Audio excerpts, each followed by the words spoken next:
Hey, this is Matt Siebert from Phoenix, Arizona, and you're listening to the College of Stoic Philosophers podcast. Welcome to the College of Stoic Philosophers podcast, a podcast dedicated to exploring the applied philosophy of traditional Stoicism. The College of Stoic Philosophers is an online school founded in 2008. We at the college endeavor to educate all who would be Stoics and Stoic philosophers who aspire to the good life within the world community. Podcast episodes will include discussions of Stoic history, application, interviews, and much more, all while having some fun, fate permitting. I'm your host, Mark Sterry. Thank you for tuning in and welcome to the College of Stoic Philosophers podcast.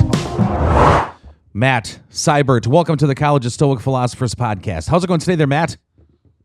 It's doing great. Thanks for having me on, Mark, and I'm excited for wherever fate takes us. Sounds great. Matt is a mentor at the College of Stoic Philosophers, and I worked with him for years. What all courses did we take together, Matt?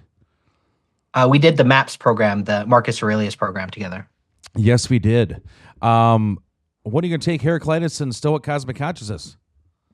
Definitely soon. I have a lot on my plate, but I'm going to move some things around. I'm really excited to take those courses, so I think in about a couple months I should be diving in.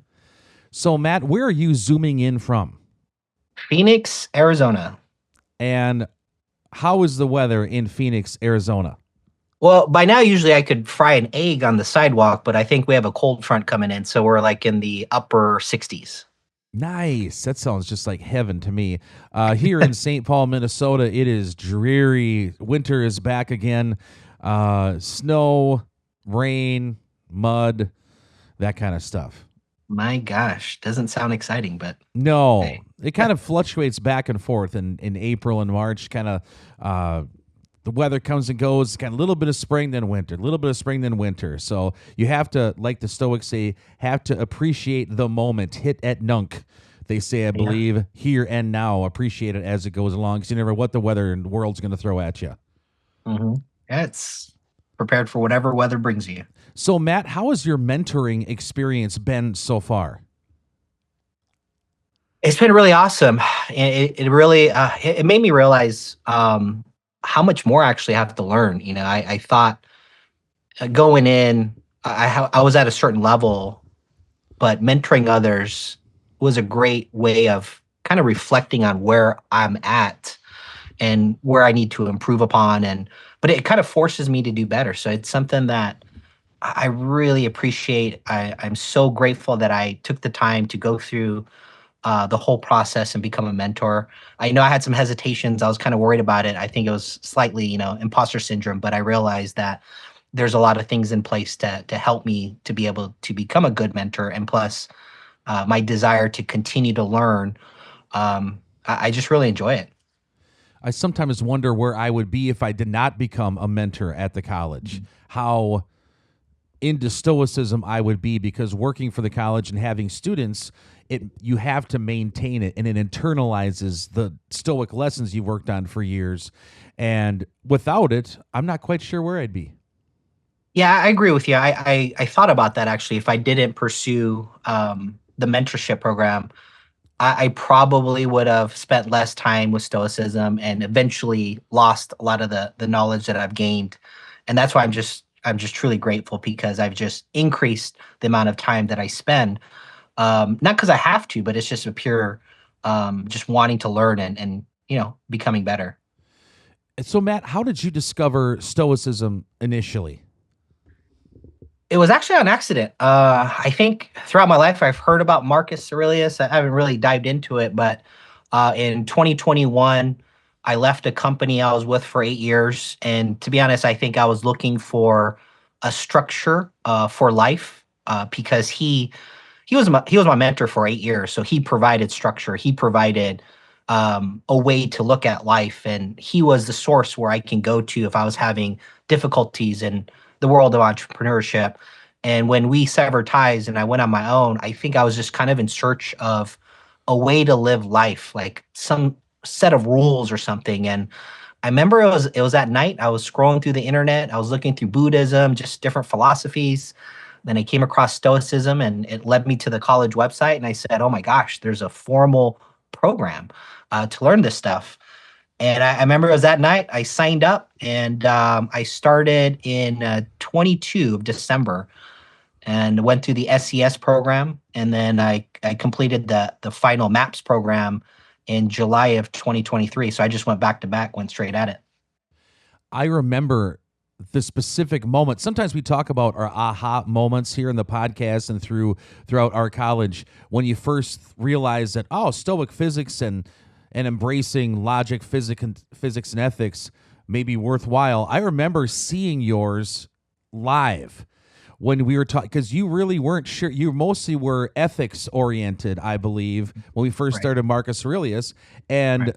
I think I told you about Chris Fisher's podcast, The Hmm. Stoicism on Fire, which is an incredible resource by our previous scholark and the first graduate of the Marcus Aurelius program. And when you got wrestled with that physics and consciousness, I remember I wasn't sure if you'd take to it, and you just thought it was the coolest thing ever. It blew my mind. Oh man, I Is that couldn't story even. somewhat accurate?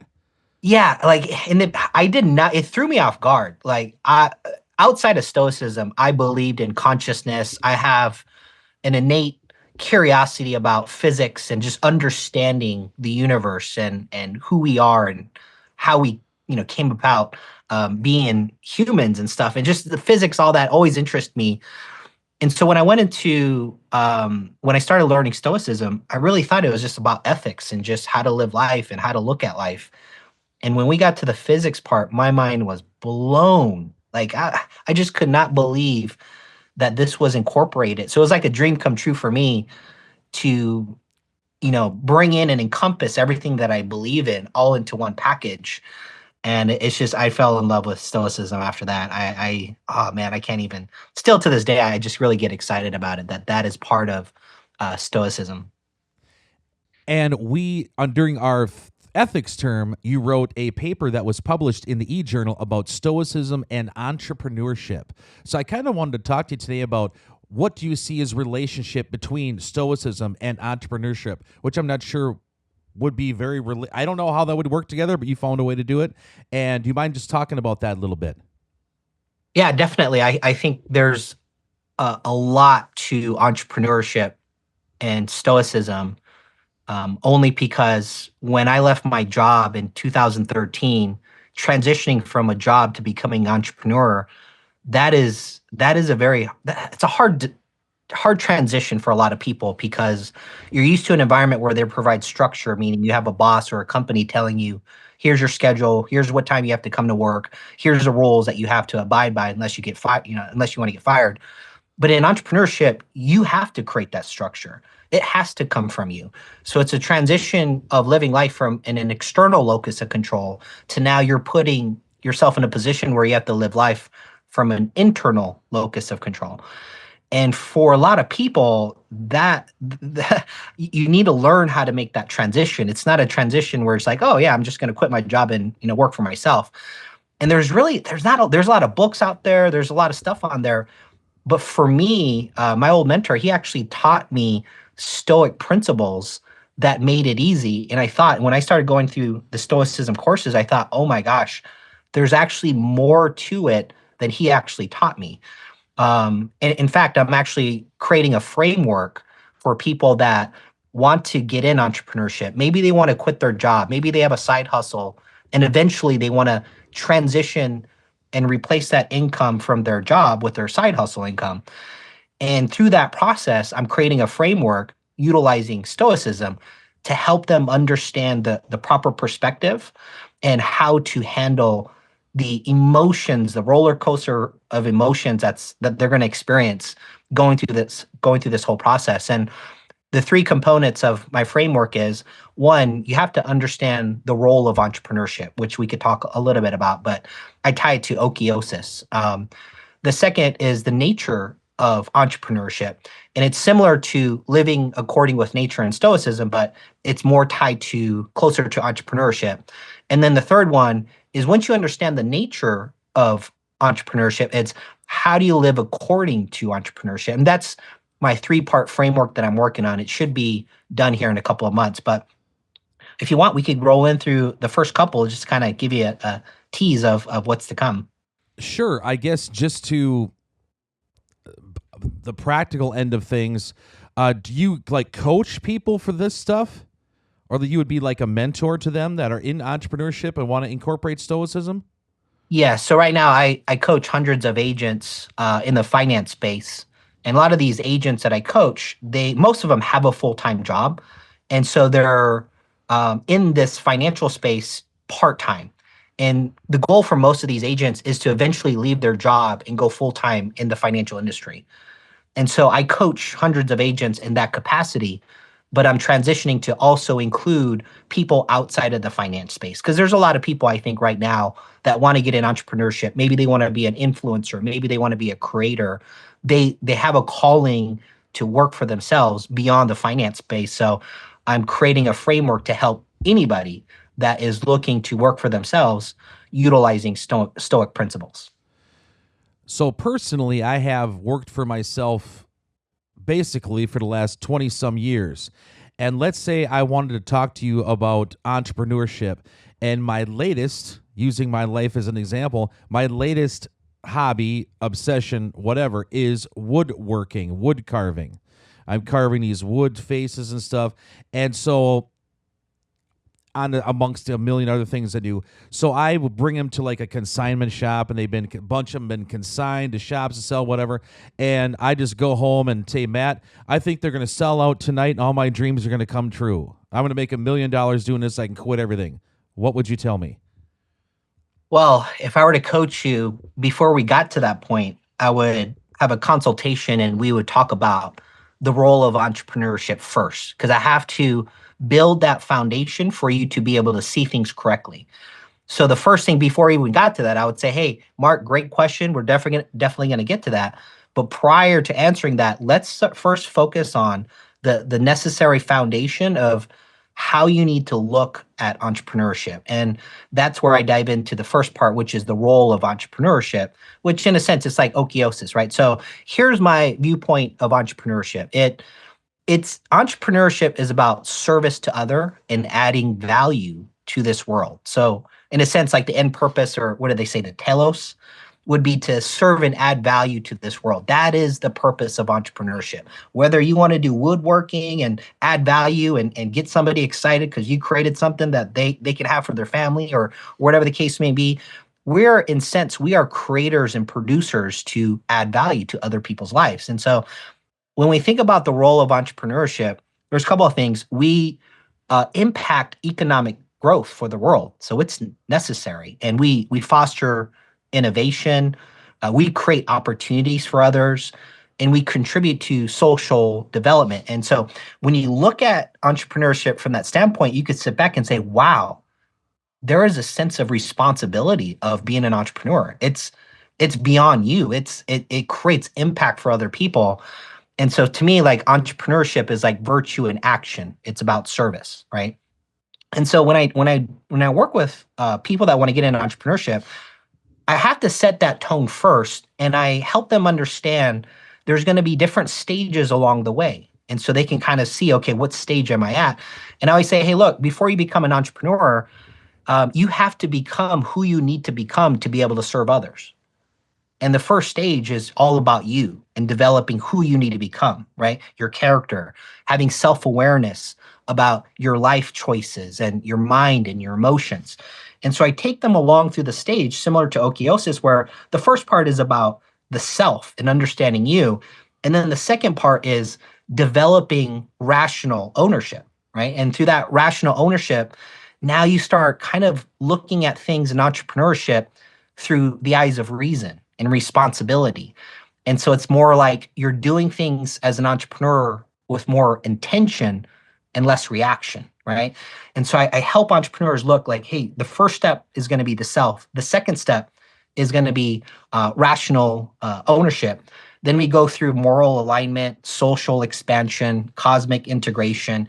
That is the first place I start. And to help them understand, like, okay, entrepreneurship is bigger than I thought. Like this is one of my favorite sayings is entrepreneurship isn't a business model. It's a process to forge your character.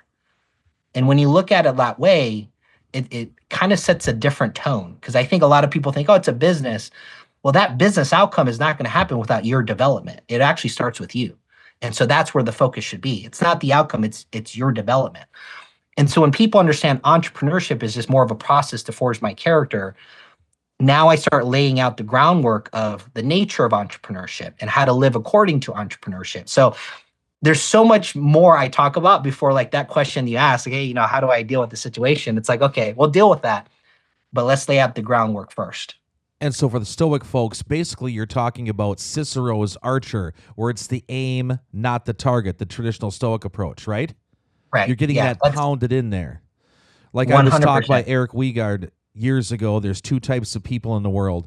There is the end justifies the means, which I was kind of referring to with like, I'm going to sell these all, whatever. Or else it's the aim and not the target where you find all your joy and fulfillment within the process of doing your project or whatever you're aiming to do. For sure. That shift right there is such a necessary shift in entrepreneurship. Otherwise, you are going to be on quite of a emotional roller coaster for sure.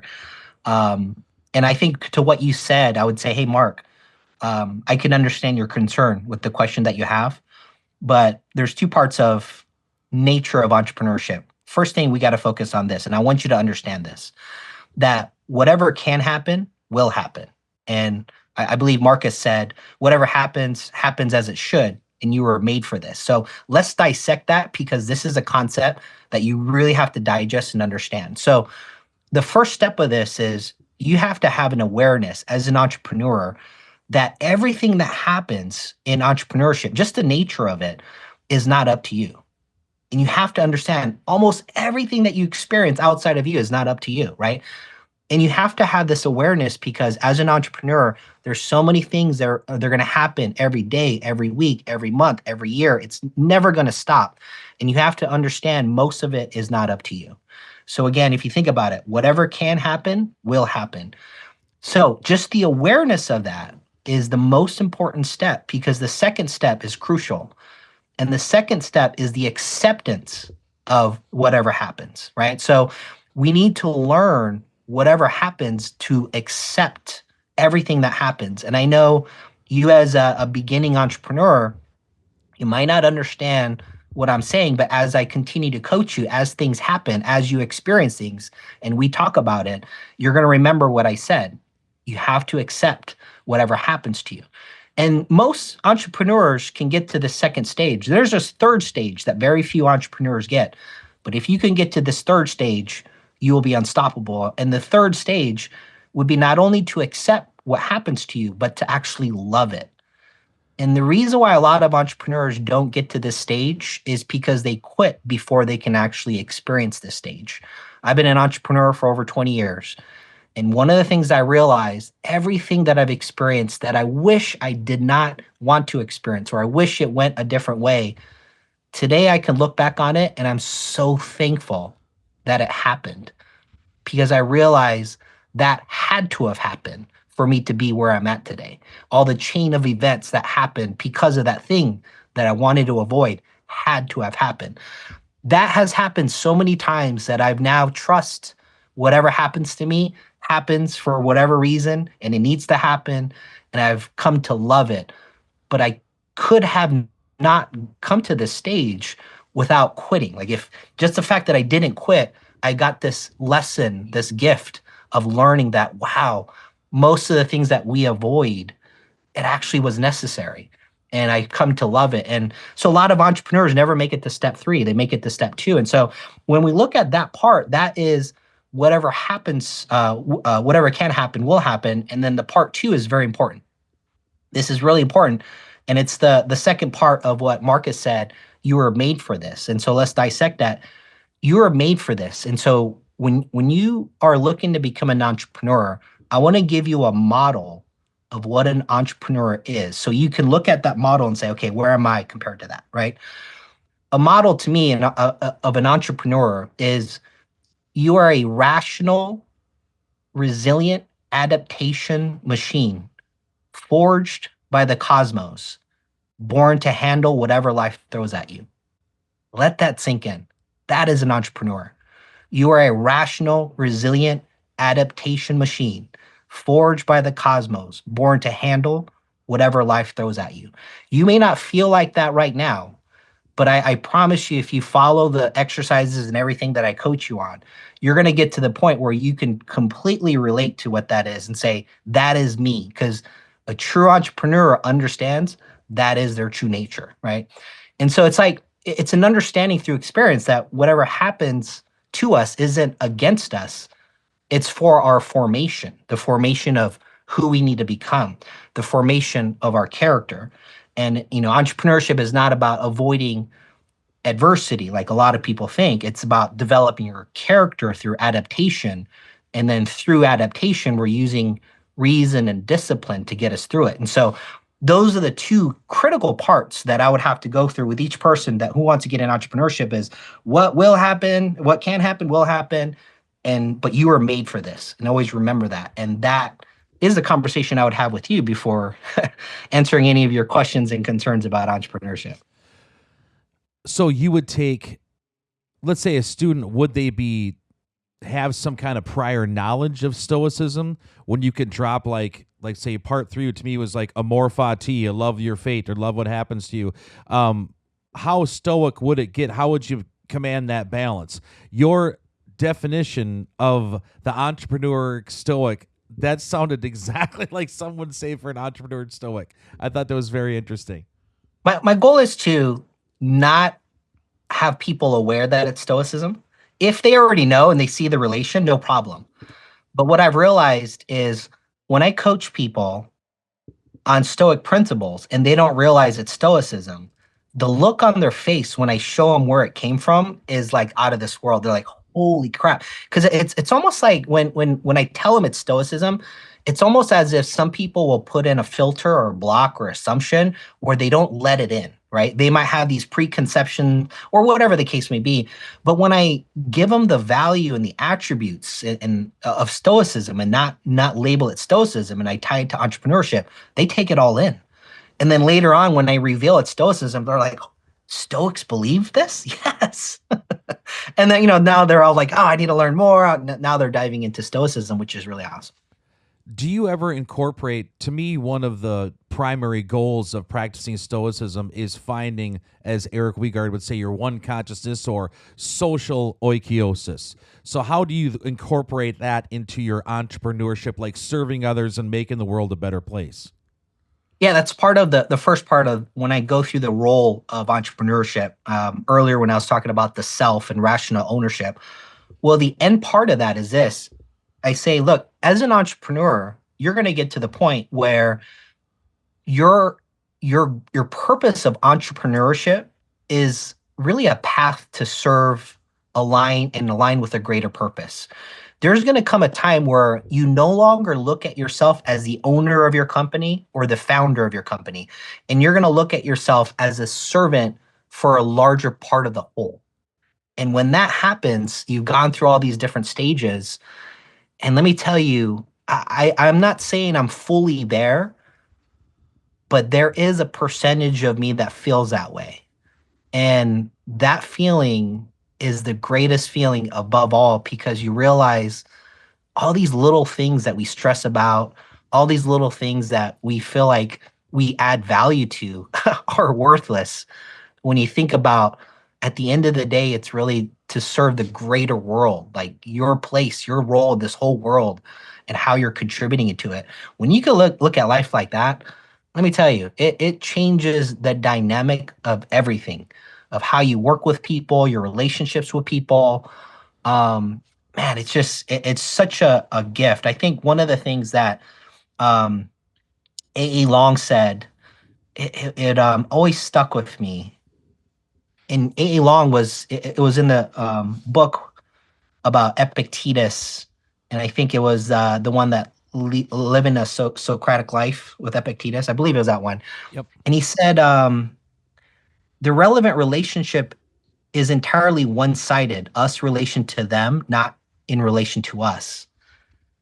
And what he meant by that is like it doesn't matter how people treat us and how what people do to us and what people say to us. It's more about how we treat them.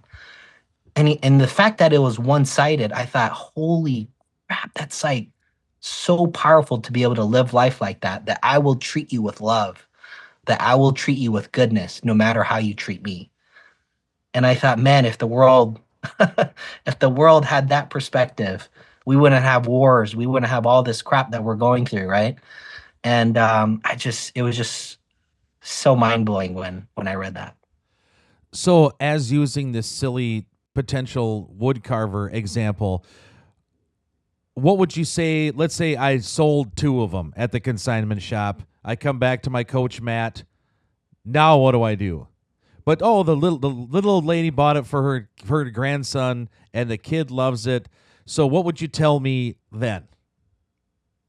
If you sold to, Yeah, if I sold only two, I wanted to sell 300 of them, but I sold two. And what would you say at that point? If you're my were you entrepreneur upset? coach. Were you upset because you didn't sell more? Yes, let's say I was upset that I didn't sell more.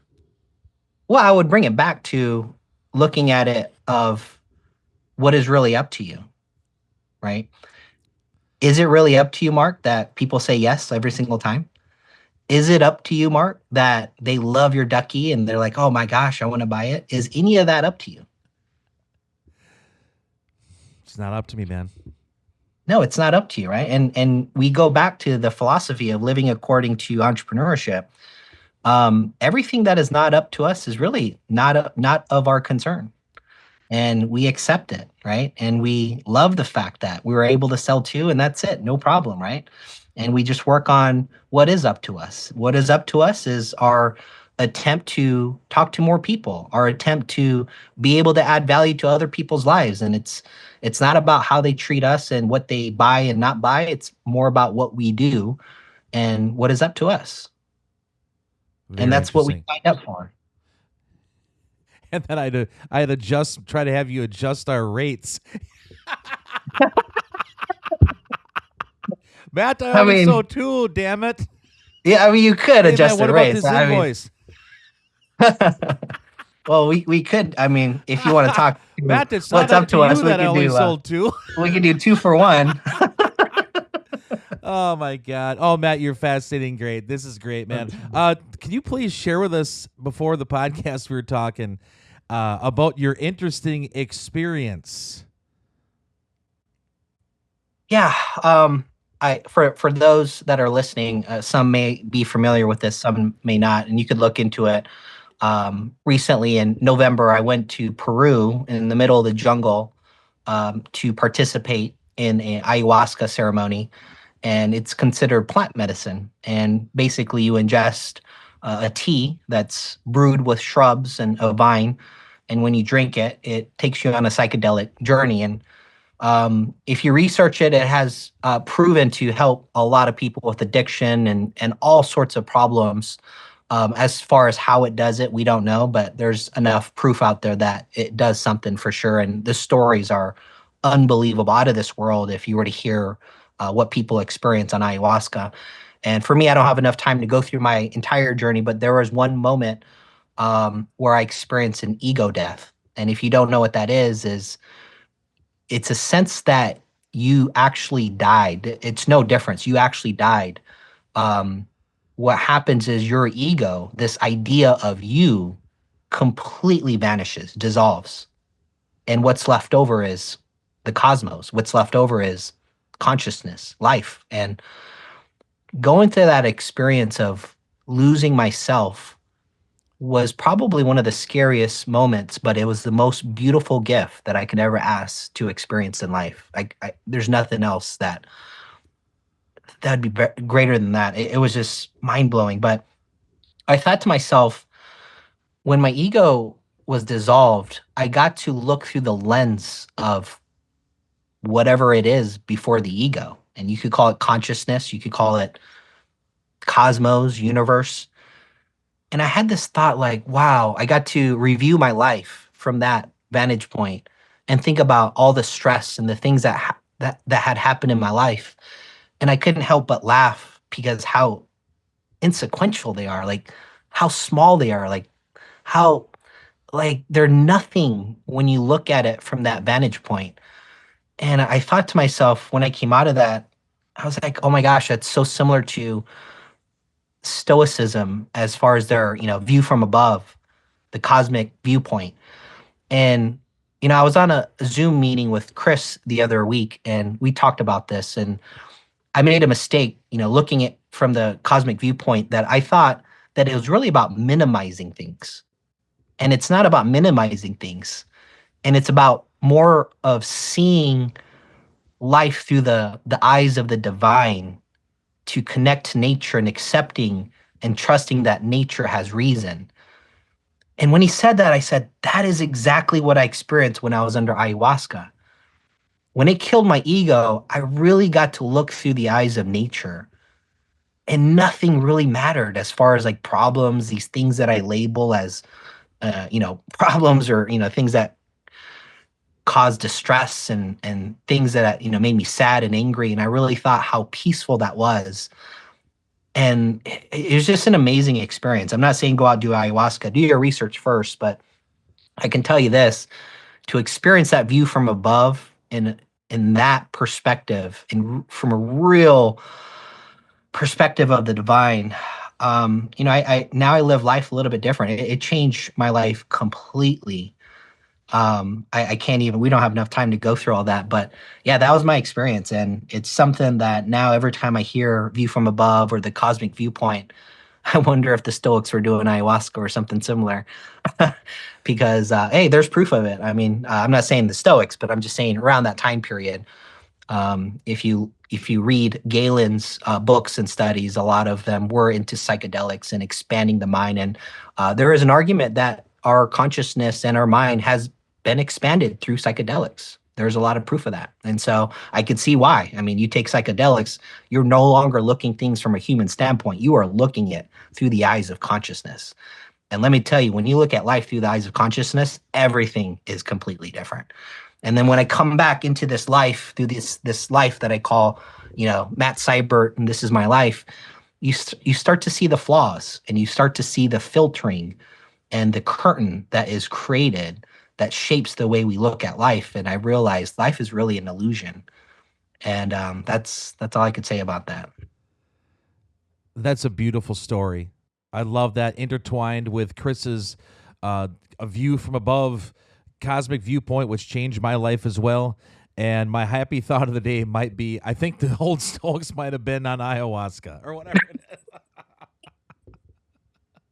They actually had snake venom back then. It wasn't ayahuasca, but there's proof that Galen talked about provided snake venom around that time period, which presented similar things with that psychedelics do.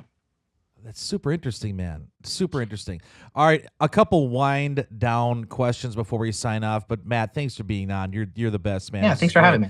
Um, can you share with us your essential? Let's say you're in Peru in a jungle, waiting to take ayahuasca or whatever. What is your essential Stoic book or podcast you would have to have on you? I think if I had to pick one, it's this might sound crazy. Um, a lot of my books are on e-format. They're all digital. And I thought there's one point in time I didn't know what was going to happen in this world, and I thought I better get a physical copy of some of these books because if the world goes to crap, I'd be happy with some of these Stoic books. So I actually bought physical copies that I don't read, but just for that purpose. And the first book that I got was Epictetus Discourses, the Fragments Handbook, the Robin Hart edition. Because if there's only one book I would need to maintain my sanity, if the world would end, it would be that one.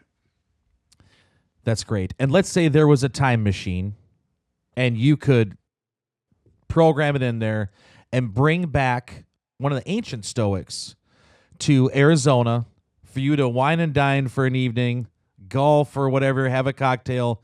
Who would you pick and why? Epictetus for sure.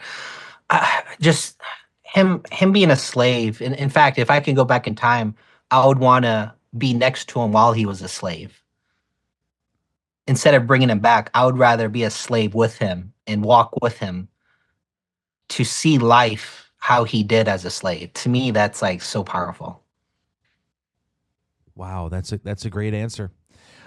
Matt, if people are interested in learning more about you or some of your developments you've been working on, do you have social media stuff or website people can look you up? Yeah, you can find me on LinkedIn. Matt, Matt, D as in David, Seibert. And that's the same with Instagram, Matt, D as in David, S as in Sam, E as in Edward, Ibert. Thank you for tuning in to the College of Stoic Philosophers podcast. Please visit thecollegeofstoicphilosophers.org for information on the college, e-journal, and course offerings. Till next time, pro cop time.